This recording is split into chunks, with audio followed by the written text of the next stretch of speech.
as fuel. He doused the pile of branches in gasoline, placed the barrel and lit a match. The fire started burning, and he started dancing around it like it was some redneck ritual. About 30 seconds later, the bonfire, predictably, exploded.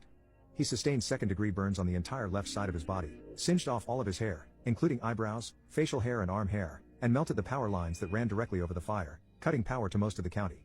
The fire department was called and he was forced to pay restitution to the power company to repair the down lines. My favorite story, however, is a story of a vacation I took with him and my aunts, who are only a year older than me, to the beach when I was around 10 years old. He drove a 1985 brown-on-brown Chevrolet Astro with pinstripes down the side and no back seats. We sat on buckets in the back of the van for the duration of the 2-hour drive. When we got pulled over since he drives like a maniac, we hid under a tarp from the cop and had to stay completely still and silent for 25 minutes. While we were exiting the interstate, my granddad noticed a mound of dirt in the construction area taking place on the off-ramp, and I can only imagine he thought this would be an awesome Dukes of Hazzard moment. He suddenly veered off the road, put the gas pedal to the floor and went for it.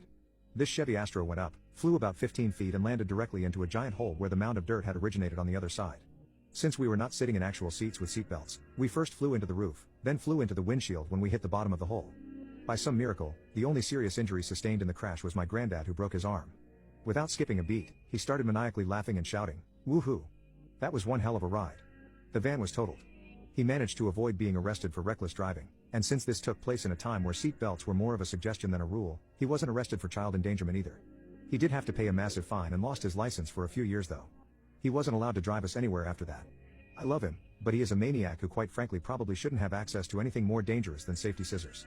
He's somehow managed to live into his 80s so far, and is still as trashy and insane as ever. He just has even less teeth now.